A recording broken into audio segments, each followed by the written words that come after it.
Hello friends, मैं शोभना यादव फिर से अपने यूट्यूब चैनल मैराथन क्लासेस पे आपका हार्दिक अभिनंदन करती हूँ। ये फ्रेंड्स, मैं फिर से आपके लिए साइकोलॉजी के कुछ मोस्ट इंपॉर्टेंट क्वेश्चन लाई हूँ जो आपकी टीचिंग एग्जाम्स के लिए बहुत ही इंपॉर्टेंट रहेंगे। चलो बिना समय गवाए हम क्वेश्चंस स्टार्ट करते हैं। चलो आज का अपना फर्स्ट क्वेश्चन है। आज का अपना पहला क्वेश्चन होगा, जीन पियाजे द्वारा परिभाषित चरण जिनमें ज्ञानात्मक विकास की शुरुआत शिशु द्वारा अपनी संवेदना एवं गतिविधि का इस्तेमाल दुनिया को समझने के साथ होती है। यानी जीन पियाजे ने अपना जो परिभाषित जो चरण दिया था उसमें उन्होंने बताया कि ज्ञानात्मक जो विकास है उसकी शुरुआत शिशु द्वारा अपनी संवेदना यानी अपना विवेक, अपनी संवेदना एवं गतिविधि का इस्तेमाल दुनिया को समझने के साथ होती है कहलाता है। तो यह कहलाता है संवेदी मोटर अवस्था। संवेदी मोटर अवस्था में जो शिशु होता है उसका ज्ञानात्मक विकास के साथ साथ उसकी संवेदना एवं गतिविधियों का इस्तेमाल दुनिया को समझने में किया जाता है। नेक्स्ट क्वेश्चन अपना रहा है, एक शिशु का सामाजिक विकास निर्भर करता है। एक शिशु यानी जो बालक 2 साल शैशवावस्था का समय होता है 0 से 2 साल। तो जो शिशु यानी शिशु का अर्थ होता है कि जिसकी जो एज है वो कम होती है या फिर जो 2 वर्ष तक की एज में होता है तो वो होता है शिशु। तो उसका जो सामाजिक विकास किस पर निर्भर करता है, जो सामाजिक विकास तो कौन से तत्व पर निर्भर करता है, तो वो तत्व करता है उसके अन्य लोगों की अंतःक्रिया पर। जी बिल्कुल सही है। शिशु को मिलने वाले प्यार अपनत्व पर, ये भी बिल्कुल राइट आंसर होगा। उसके द्वारा दूसरों का ध्यान अपनी ओर आकर्षित करने की क्षमता पर, ये भी अपना बिल्कुल राइट आंसर होगा। तो इसमें फोर्थ आंसर अपना राइट हो जाएगा। उपयुक्त सभी, ये आंसर अपना बिल्कुल राइट होगा क्योंकि जो शिशु है उसका सामाजिक विकास दूसरों लोगों के अंतःक्रिया के साथ भी उत्पन्न होता है।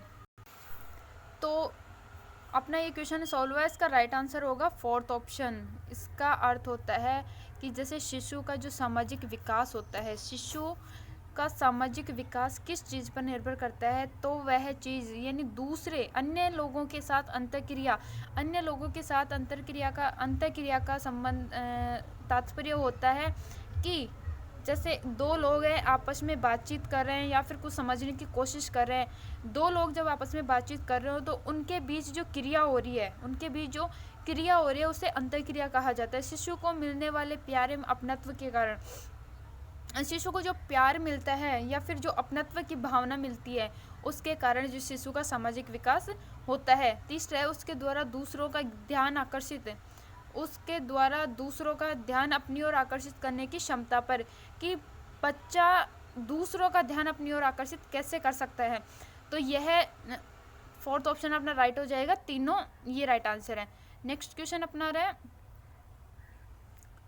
2 वर्ष से 3 वर्ष 2 वर्ष से 3 वर्ष के मध्य 2 वर्ष से 3 वर्ष के मध्य एक बच्चे की भाषाई विकास दर परसेंट में बढ़ता है। यानी भाषाई विकास शब्दों में नहीं पूछा कि कितने शब्दों का विकास होता है, इसमें 2 से 3 वर्ष तक का जो बालक होता है उसमें कितना भाषा का विकास होता है उसका प्रतिशत पूछा है। तो इसमें होता है बालक में 2 से 10% तक बालक में 2 से 3 वर्ष तक की आयु के मध्य जो भाषा का विकास होता है वो 2 से 10% के मध्य ही होता है, क्योंकि बालक इस टाइम इतना सामाजिकरण नहीं हो पाता, वह सामाजिकरण की प्रक्रिया में अग्रसर होने ही लगता है, तब 2 से 10% तक भाषा का विकास हो जाता है।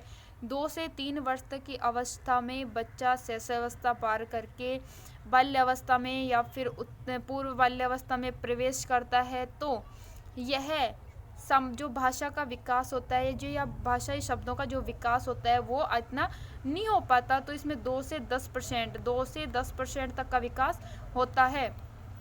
नेक्स्ट अपना क्वेश्चन आ रहा है, किसी जिज्ञासु छात्र को प्रेरित करने में निम्न में से कौन सा एक कारगर उपाय होता है।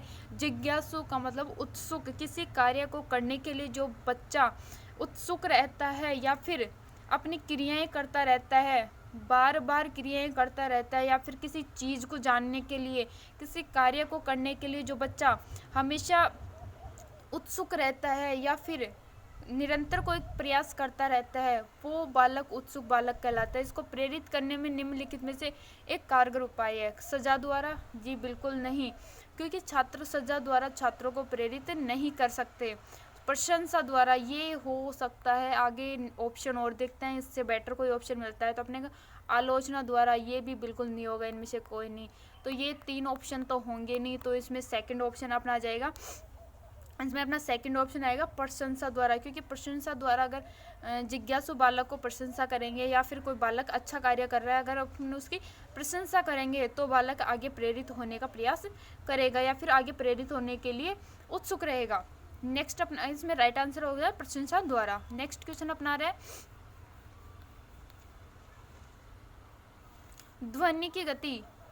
ध्वनि की गति के अनुक्रम एवं उसकी संरचना को विनियमित करने के नियमों से संदर्भित भाषा का घटक अव्यय है। भाषा का घटक अव्यय है। इसमें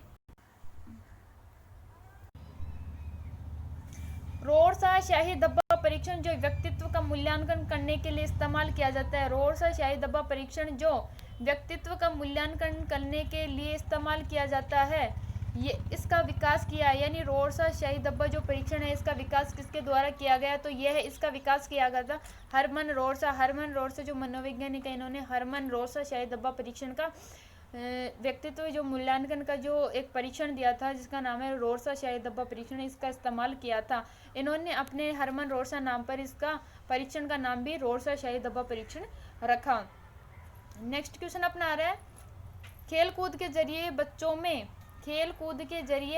में किस प्रकार का विकास संभव है। खेल कूद के जरिए बच्चों में किस प्रकार का विकास संभव है, तो खेल कूद के जरिए बच्चों में विकास संभव होता है परस्पर सम्मान का विकास।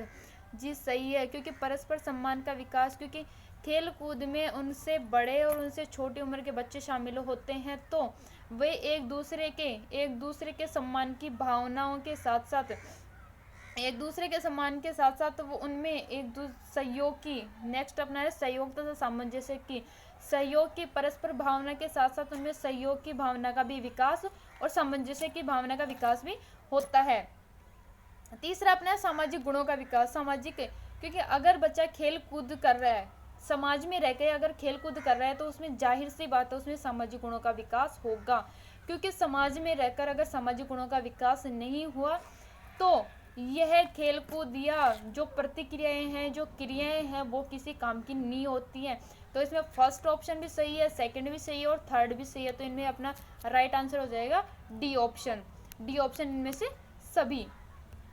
अपना नेक्स्ट क्वेश्चन आ रहा है आज का व्यक्तित्व के मूल्यांकन हेतु प्रयुक्त शब्द साहचर्य परीक्षण विधि का प्रयोग जुंग द्वारा किस वर्ष में किया गया। जुंग जो महोदय, इनका कहीं कहीं नाम युंग भी मिलता है, इन्होंने जो व्यक्तित्व का जो शब्द साहचर्य विधि द्वारा जो परीक्षण किया था वो किया था 1910 में, जो परीक्षण दिया था वो दिया था 1910 में। उन्होंने व्यक्तित्व को 3 भागों में बांटा है। पहला है अंतर्मुखी, दूसरा है बहिर्मुखी और तीसरा है उभयमुखी। मैं वापस रिपीट कर देती हूँ, व्यक्तित्व को युंग महोदय ने या जुंग महोदय ने 3 भागों में बांटा है। पहला है अंतर्मुखी, दूसरा है बहिर्मुखी और तीसरा है उभयमुखी। इसी प्रकार युंग महोदय ने जो अपना शब्द साहचर्य परीक्षण विधि दी थी वो दिया था 1910 में। इन्होंने व्यक्तित्व और यह शब्द साहचर्य परीक्षण विधि है वह किसका मापन करती है या किसका मूल्यांकन करती है, तो यह करती है व्यक्तित्व का मूल्यांकन करने के लिए जो युंग या जुंग महोदय ने शब्द साहचर्य विधि परीक्षण का निर्माण किया था और 1910 में यह व्यक्तित्व का मापन किया था इस विधि द्वारा। नेक्स्ट क्वेश्चन अपना आ रहा है सामान्यतः यह देखा जाता है कि बच्चा थोड़े बहुत मायनों में अपने माता पिता से भिन्न होता है। इससे किसके अनुवांशिकीय नियम के जरिए विश्लेषित किया जाता है।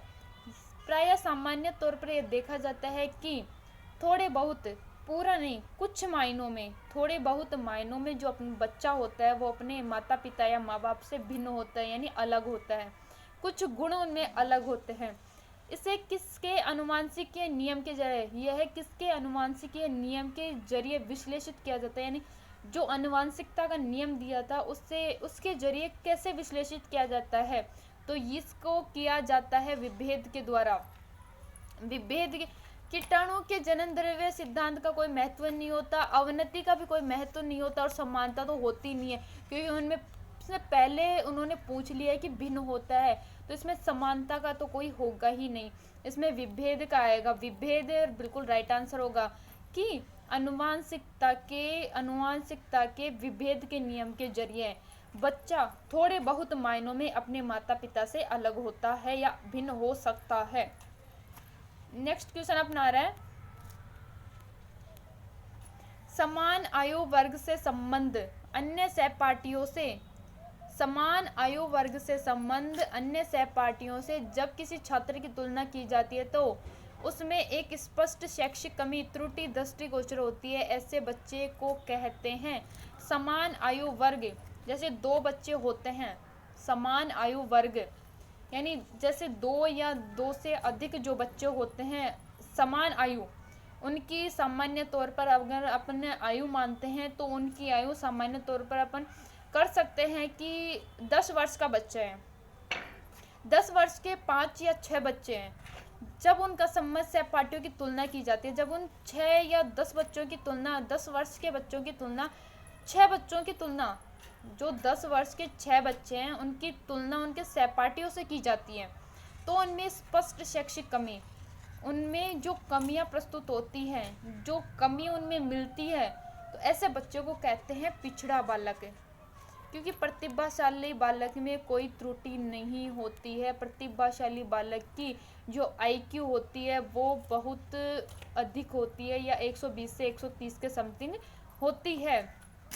अपवादी बालक, अपवादी बालक उसको कहते हैं जो बीच में रहकर या फिर कुछ अपवाद करता है या कुछ सीख नहीं सकता, या फिर अपराध के तौर पे मान सकते हैं इसको अपन, कि जो गलत कार्यों में संलग्न होता है। तो इनमें से कोई नहीं, ये भी नहीं होगा। सेकंड, इसमें राइट आंसर अपना सेकंड ऑप्शन हो जाएगा, पिछड़ा बालक। नेक्स्ट क्वेश्चन अपना आ रहा है, इनमें से कौन सी प्रकृति भावात्मक सिद्धांत विकास से संबंधित नहीं है? इनमें से कौन सी प्रकृति भावात्मक विकास से संबंधित नहीं है, यानी भावनाओं से संबंधित नहीं, तो भावनाओं की उत्पत्ति शारीरिक परिवर्तन के साथ शुरू होती है। देखते हैं, भावनाओं का प्रस्फुटन जन्म के साथ होने लगता है, ये भी देखते हैं। शुरुआत बाह्य काल के दौरान भावनाओं का प्रचंड रूप नजर आता है, ये भी देखते हैं। और भावनाएं शारीरिक विकास से असंबद्ध होती हैं, विकास से संबंध नहीं होता है, तो विकास से संबंध नहीं होता है। कौन सी भावात्मक विकास से संबंध नहीं है? तो भावात्मक विकास से संबंध का भावनाओं का प्रस्फुटन जन्म के समय होता है। भावनाओं, ये बिल्कुल गलत आंसर है, क्योंकि इसमें नहीं पूछा है, तो नहीं यही होगा। भावनाओं का प्रस्फुटन जन्म के समय होने लगता है, क्योंकि भावनाएं जन्म के समय नहीं पाई जाती। भावनाओं का तो कोई स्थान ही नहीं होता। जन्म के कुछ समय बाद 7 से 8 दिन बाद बच्चों में उत्तेजना, जो बालक होते हैं सिर्फ उनमें उत्तेजना पाई जाती है, और उत्तेजना के साथ एक संवेग जुड़ा होता है, जो मूल प्रवृत्ति होती है एक उत्तेजना के साथ एक संवेग जुड़ा होता है। तो सिर्फ बालक में जो जन्म के समय सिर्फ एक उत्तेजना पाई जाती है। कुछ मनोवैज्ञानिक इसको गलत मानते हैं, कुछ मनोवैज्ञानिक कहते हैं कि उत्तेजना का जन्म भी बाद में होता है। बालक में जन्म के समय ना कोई संवेग ना कोई मूल प्रवृत्ति शामिल होती है, तो इसमें भावनाओं का प्रस्फुटन जन्म के समय होने लगता है, ये बिल्कुल राइट आंसर हो जाएगा अपना। नेक्स्ट क्वेश्चन अपन देखते हैं, व्यक्तित्व स्थायी समायोजन है, यह कर रहा है पर्यावरण के साथ, जी बिल्कुल सही आंसर है। जीवन के साथ, ये भी बिल्कुल राइट आंसर है। प्रकृति के साथ। समायोजन का अर्थ होता है कि किसी चीज के बीच में अगर अपन खुद को समायोजित कर लें या सम्मिलित कर लेते हैं, खुद को अपन उसमें एडजस्टमेंट कर लेते हैं, तो वो समायोजन होता है। पर्यावरण के साथ समायोजन का अर्थ होता है कि जैसे कई लोग पर्यावरण के साथ समायोजन व्यक्तित्व का होता है कि कुछ यूरोपियन जाति होती हैं, कुछ जो अपने इंडिया की जाति होते हैं, कुछ साउथ की होती हैं, तो वो जिस प्रकृति में जैसे पर्यावरण में रह रहे हैं उन पर्यावरण के साथ समायोजन कर लेते हैं, तो वो पर्यावरण के साथ उनका समायोजन हो गया। जीवन के साथ समायोजन, जैसे कहीं पर अपन देखते हैं कुछ समय में बारिश के मौसम में या फिर जो नदियों के पास जो पट क्षेत्र होते हैं वहाँ पे अधिकतर बाढ़ आती रहती हैं, जो लोगों के आवास उनको बहा के ले जाती हैं, उनके जीवन को एकदम मतलब कठिन बना देती हैं, तो वो अभी अपने जीवन के साथ समायोजन करते हैं। प्रकृति के साथ समायोजन, वो जिस प्रकार की प्रकृति में रहते हैं उसके साथ समायोजन करते हैं कि प्रकृति उनको भी नुकसान ना दे और उनको भी प्रकृति से नुकसान ना मिले, तो ये समायोजन हो गया। इसमें व्यक्तित्व का समायोजन होता है, तो तीनों के साथ होता है, पर्यावरण के साथ भी, जीवन के साथ भी और प्रकृति के साथ भी। तो इसमें अपना राइट आंसर हो जाएगा फोर्थ ऑप्शन, ये सभी, क्योंकि सभी से व्यक्तित्व का समायोजन होता है। नेक्स्ट क्वेश्चन अपना आ रहा है, किसने कहा कि सृजनशील मानव मस्तिष्क द्वारा संबंधों को रूपांतरित करके नई विषय वस्तु का सृजनात्मक या सर्जन कर नए अंतर संबंधों का विकास करने की शक्ति, नए अंतर संबंधों का विकास करने की शक्ति है। जो नए अंतर संबंध है उसका विकास करने की जो शक्ति होती है उसका, वो किसका पर्याय है, किसका पर्याय है? किसने कहा था सृजनशील मानव मस्तिष्क, सृजनशील मानव मस्तिष्क जो नई नई खोज करने, नई नई विषय वस्तु बनाने में जो उत्सुक रहते हैं वो सृजनशील कहलाते हैं। का रूपांतरित कर नई विषय वस्तु का सर्जन कर नए अंतर संबंधों का विकास करने की जो शक्ति का पर्याय है वह है, तो यह कहा था स्किनर महोदय ने। स्किनर महोदय इसका बिल्कुल राइट आंसर हो जाएगा। नेक्स्ट क्वेश्चन अपना आ रहा है, बालक का प्रारंभिक विकास मुख्यतः किस पर निर्भर करता है? बालक का प्रारंभिक विकास निर्भर करता है, ऑप्शन ए माता पिता पर, ऑप्शन बी है पर्यावरण पर या परिवेश पर, ऑप्शन सी है विद्यालय का वातावरण, ऑप्शन डी है वातावरण समाज। तो इसमें प्रारंभिक पूछ रहा है, प्रारंभिक यानी सबसे पहले बच्चा किस परिवेश में या किसके साथ रहता है, तो वह रहता है अपने माता पिता के साथ। तो बालक का जो प्रारंभिक विकास होता है या प्रारंभिक विकास जो जिस चीज़ पर निर्भर करता है वो उसके माता पिता पर हो गया। नेक्स्ट क्वेश्चन अपना आ रहा है, गर्भधारण से शिशु के जन्म की अवधि को कहते हैं? गर्भधारण से जन्म, शिशु का जो जन्म होता है, गर्भधारण यानी जब से बीज बनना स्टार्ट होता है और जब तक बच्चा पैदा होता है तब तक की उस अवधि को क्या कहते हैं? किशोर अवस्था नहीं होती, शैशवावस्था भी नहीं होती क्योंकि 0 से 2 वर्ष तक की होती है, वयस्क अवस्था ये भी नहीं होगी, तो इसमें राइट आंसर हो जाएगा अपना प्रसव पूर्व काल, यानी जो बच्चा जन्म लेता है उससे पहले का जो समय होता है वो होता है प्रसव पूर्व काल, तो इसमें सी ऑप्शन अपना बिल्कुल राइट आंसर हो जाएगा। नेक्स्ट क्वेश्चन अपना आ रहा है, अपने आसपास के वातावरण माहौल के साथ सामंजस्य बिठाने या ढलने, अपना जो माहौल है उसका सामंजस्य बिठाने यानी खुद को उसके अकॉर्डिंग ढालने की जो क्षमता से बुद्धिमत्ता का जो संबंध जोड़ने वाला मनोवैज्ञानिक था वो है कौन सा था? वह कौन सा मनोवैज्ञानिक था कि जिसने बताया कि वातावरण के साथ सामंजस्य में ढलने या अपने को सामंजस्य बिठाने की जो क्षमता का जो बुद्धिमत्ता ने जो बुद्धि का विकास होता है वह किस मनोवैज्ञानिक ने कहा था? तो वह कहा था जीन पियाजे महोदय ने। नेक्स्ट क्वेश्चन अपना रहा है, मनुष्य या मानवों के विकास की सबसे तीव्र गति होती है, यह मनुष्य के विकास की सबसे तीव्र गति किस अवस्था में होती है? बाल अवस्था में नहीं होती, किशोर अवस्था में देखते हैं, यौन अवस्था में भी नहीं होती। अब इन दोनों आंसर है कि अगर इसमें यह पूछता कि मानव विकास की सबसे तीव्र गति किस अवस्था में होती है, तो अगर इसमें शेषावस्था नहीं होता तो इसमें राइट आंसर अपना किशोर अवस्था हो जाता। लेकिन अगर जहाँ पे शेषावस्था नहीं है वहाँ किशोर अवस्था होगा, जहाँ पे किशोर अवस्था नहीं है वहाँ पे शेषावस्था होगा, क्योंकि फर्स्ट अपना राइट आंसर फर्स्ट नंबर पे शेषावस्था होता है। इसमें अपना बिल्कुल राइट आंसर हो जाएगा शैशवकाल। शैशवकाल में सबसे विकास की सबसे तीव्र गति होती है। अगर किसी ऑप्शन में शैशवकाल नहीं दिया हो तो वहाँ पे अपन किशोरावस्था करेंगे। इसमें राइट आंसर अपना सी ऑप्शन हो जाएगा। नेक्स्ट क्वेश्चन अपना आ रहा है लंबाई, भार, त्वचा का रंग। लंबाई, भार एवं त्वचा का रंग पैर एवं आंखों के रंग में विविधता तथा विचलन को कहते हैं। लंबाई, भार एवं त्वचा का रंग पैर, आंखों के बल, आंखों एवं बालों के रंग में विविधता के विचलन को कहते हैं। इसको क्या कहते हैं? इसको क्या कहते हैं? भौतिक अंतर। क्योंकि भावात्मक अंतर में ऐसा कोई नहीं आता, मानसिक अंतर में ये भी नहीं आते, इनमें से कोई नहीं, ये भी नहीं होगा। इसमें ऑप्शन अपना राइट आंसर बी हो जाएगा। क्योंकि भौतिक अंतर जो अपने को प्रकृति से प्राप्त होता है उसको अपन भौतिक कहते हैं, और भौतिक से अपनी लंबाई, त्वचा का रंग, आंखें, पैर सब अपने को प्रकृति से प्राप्त होता है, तो ये अपना भौतिक अंतर हो। इसमें राइट आंसर में बी ऑप्शन हो जाएगा। नेक्स्ट अपना क्वेश्चन आ रहा है बहिर्मुखी प्रवृत्ति के व्यक्ति होते हैं। बहिर्मुखी प्रवृत्ति किसे कहते हैं? जो व्यक्ति हमेशा हंसमुख, सुडौल, सामंजस्य बिठाने वाला, दूसरे समाज में रह के अपने कार्य करने वाला, उसे बहिर्मुखी व्यक्ति कहते हैं। तो तनाव मुक्त ये भी नहीं होगा, उपयुक्त दोनों ये भी नहीं होगा। इसमें ए ऑप्शन बिल्कुल राइट आंसर होगा। सामाजिक तथा मित्रतापूर्ण व्यवहार करता है। जो हर व्यक्ति के साथ सामाजिक तथा मित्रतापूर्ण व्यवहार करता है वह बहिर्मुखी प्रवृत्ति का व्यक्ति होता है। इसमें ए ऑप्शन अपना बिल्कुल राइट आंसर हो जाएगा। नेक्स्ट क्वेश्चन अपना आ रहा है थॉर्नडाइक का सिद्धांत। थॉर्नडाइक का सिद्धांत इनमें से किस वर्ग के तहत सूचीबद्ध किया गया है? थॉर्नडाइक का जो सिद्धांत है वह इनमें से किसके तहत सूचीबद्ध किया गया है? तो थॉर्नडाइक का सिद्धांत व्यवहारिकता का सिद्धांत है। थॉर्नडाइक व्यवहारवादी मनोवैज्ञानिक थे और उन्होंने व्यवहारिकता का सिद्धांत दिया है। मनोविश्लेषणात्मक सिद्धांत दिया था सिगमंड फ्राइड द्वारा। थॉर्नडाइक का व्यवहारिकता का सिद्धांत है, मनोविश्लेषणवाद का सिद्धांत दिया था सिगमंड फ्राइड ने।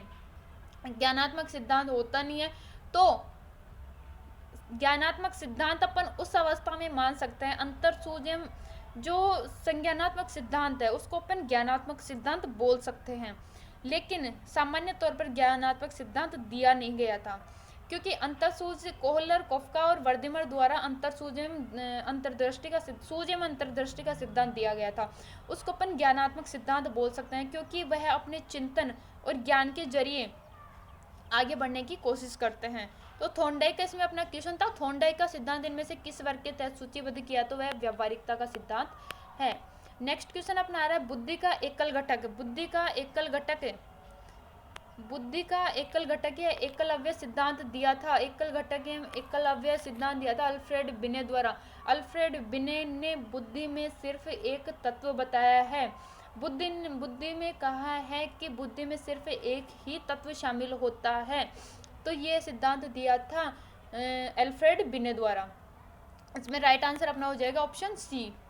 नेक्स्ट क्वेश्चन अपना आज का है दूसरे वर्ष के अंत तक शिशु का शब्द भंडार हो जाता है। दूसरे वर्ष के अंत तक जो शिशु का शब्द भंडार होता है वह 100 शब्द तक हो जाता है। ऑप्शन ए अपना राइट आंसर हो जाएगा। नेक्स्ट क्वेश्चन अपना आ रहा है इनमें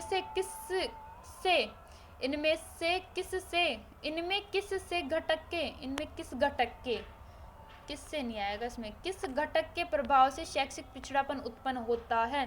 तो उत्पन्न नहीं होता है, सॉरी, इनमें से किस घटक के प्रभाव से शैक्षिक पिछड़ापन उत्पन्न नहीं होता है? तो शैक्षिक पिछड़ापन, परिवार की खराब सामाजिक आर्थिक स्तर, इससे कोई फर्क नहीं पड़ता। शैक्षिक स्तर में इससे कोई फर्क नहीं पड़ता है। स्कूल की सोचनीय शैक्षिक माहौल, इससे भी शैक्षिक का कोई फर्क नहीं पड़ता है। नेक्स्ट अपना आ रहा है परिवार का पेशा। इससे कोई हो सकता है परिवार का पेशा है कि शैक्षिक पिछड़ापन, आई एम सॉरी, ये थोड़ा मैंने उल्टा बोल दिया, इनमें वापस रिपीट कर देती हूँ। इनमें से किस घटक के प्रभाव से शैक्षिक पिछड़ापन उत्पन्न नहीं होता है? तो नहीं होता है, तो वह परिवार का पेशा है, उससे नहीं होता है। बाकी शैक्षिक पिछड़ापन होता है, सामाजिक आर्थिक स्तर से होता है, स्कूल विद्या की सोचनीय शैक्षिक माहौल से भी होता है, परिवार की सोचनीय भावात्मक वातावरण से भी होता है, क्योंकि अगर बच्चा तनाव की स्थिति में रहेगा, सोच की स्थिति में रहेगा या फिर आर्थिक स्तर उनका कमज़ोर होगा तो बच्चे को अच्छा शैक्षिक माहौल प्रदान नहीं किया जा सकता। इसमें अब सी ऑप्शन अपना बिल्कुल राइट आंसर हो जाएगा। नेक्स्ट क्वेश्चन अपना आ रहा है, आईपीसी का पूरा अर्थ है या पूरा नाम, आईपीसी का पूरा नाम क्या है या आईपीसी का पूरा अर्थ क्या है? तो इसका पूरा अर्थ आ जाएगा भारतीय दंड संहिता, भारतीय दंड संहिता। इसका बी ऑप्शन बिल्कुल राइट आंसर हो जाएगा अपना। नेक्स्ट क्वेश्चन आज का आ रहा है, आज का लास्ट क्वेश्चन, नेक्स्ट क्वेश्चन आ रहा है, सामाजिक पैमाने की विधि के अनुसार इनमें से सुपरस्टार अति मानव, यानी जो सब अति मानव सुपरस्टार जो सबको अच्छा लगता है, जिसे ज़्यादातर लोगों का चयन किया जाता है, जी नहीं, जिससे विविध जोड़ों द्वारा चयन किया जाता है, जी नहीं, इनमें ज़्यादातर लोगों के द्वारा जो चयन किया जाता है, जो ज़्यादातर लोगों के द्वारा चयन किया जाता है वह होता है सुपरस्टार। इसमें ए ऑप्शन अपना बिल्कुल राइट आंसर हो जाएगा। ध्वनि की गति के अनुक्रम एवं उनकी संरचना को विनियमित करने के लिए नियमों संदर्भों की भाषा का घटक का अवयव है, तो वह ध्वनि उच्चारण विज्ञान, बी सी ऑप्शन अपना बिल्कुल राइट आंसर हो जाएगा, क्योंकि ध्वनि की गति और ध्वनि का उच्चारण एक दूसरे से संबंधित है। तो इसका नेक्स्ट क्वेश्चन आ रहा था, क्या बुद्धिमान माता पिता के अभिभावक के बच्चे सदैव पढ़ाई में तेज होते हैं? जी बिल्कुल नहीं, जरूरी नहीं है कि बुद्धिमान माता पिता के बच्चे हमेशा पढ़ाई में तेज हो।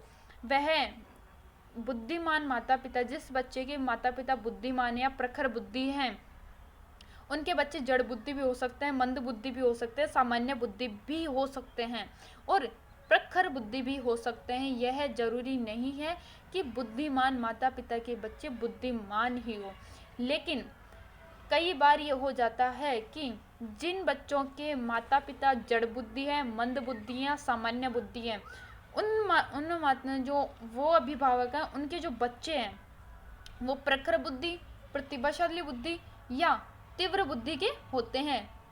तो यह जरूरी नहीं है। इसमें अपना ऑप्शन बी बिल्कुल राइट आंसर हो जाएगा। नेक्स्ट क्वेश्चन आज का आ रहा है, बच्चों के सामाजिकरण करने की दो विधियों में एक स्नेहपरक सजा व दूसरी उद्देश्यपरक सजा सम्मिलित है। अपना बी ऑप्शन बिल्कुल राइट आंसर हो जाएगा। और आज का अपना लास्ट क्वेश्चन आ रहा है, बुद्धि का सिद्धांत, बहुबुद्धि का सिद्धांत हार्वर्ड गार्डनर ने, और पूछा जाए बुद्धि का सिद्धांत किसने दिया, तो बुद्धि का सिद्धांत दिया था अल्फ्रेड ने। बुद्धि का जो सिद्धांत दिया था, या एकव्य या फिर सामान्य बुद्धि का जो सिद्धांत दिया था वो दिया था अल्फ्रेड बिने द्वारा। तो फ्रेंड्स, आज का ये अपने लास्ट चैप्टर होगा। अगर आपने अभी तक मेरे चैनल को सब्सक्राइब नहीं किया है तो प्लीज़ सब्सक्राइब करें और पास में लगे बेल आइकन को ज़रूर दबाएं, क्योंकि मेरे जो वीडियोस हैं उनकी नई नोटिफिकेशन आपके पास ज़रूर पहुंच जाएगी। और मैं जो क्वेश्चन दे रही हूँ वो questions UP TET, RTET, TET, CTET, जो भी एग्ज़ाम्स है टीचिंग से संबंधित सभी एग्ज़ाम्स में रिपीट है। और आजकल जिस बेस पे क्वेश्चन पहुंचे जा रहे हैं मैं उस बेस पे आपको सामने क्वेश्चन प्रस्तुत कर रही हूँ।